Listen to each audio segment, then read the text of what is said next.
Shaw. She had no children, only dolls. And if you see her in your dreams, be sure you never, ever scream. Who said that? Mary Shaw had a very specific protocol for getting revenge on the town of Ravensfair. In the movie, first she came after the men that murdered her, then their wives, then their children. But why was the family of Michael Ashen, the boy that set her off, protected for almost 70 years? Stick around to the end of this video to find out why.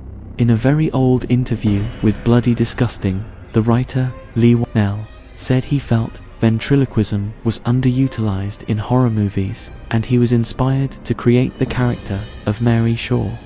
In 2007, Dead Silence terrified audiences with a warning so simple it felt real. Beware the stare of Mary Shaw. But here's the question no one stops asking. Was Dead Silence based on a true story? At first glance, the movie feels like an old curse ripped straight from forgotten history. A small town, a nursery rhyme, a ventriloquist whose dolls refuse to stay silent. But the truth behind Dead Silence is darker and stranger than most people realize. On July 26, 1869, Ravensfair residents Ron Shaw and Betsy Shaw gave birth to a daughter and named her Mary.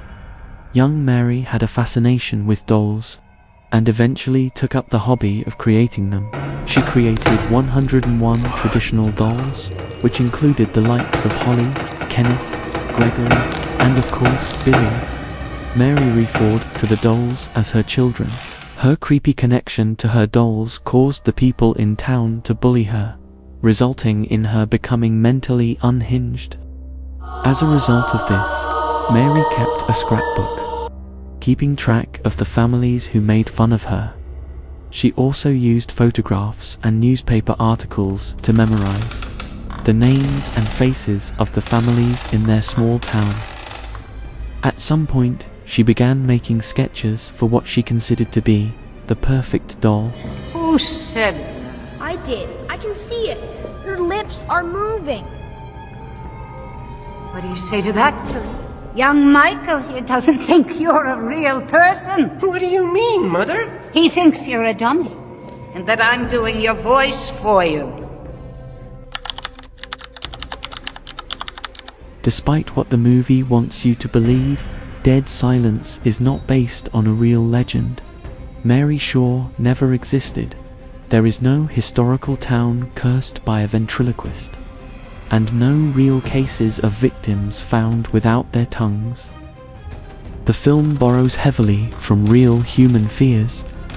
Ventriloquist dolls trigger what psychologists call the uncanny effect, objects that look alive but aren't. That same discomfort people feel around mannequins or clowns.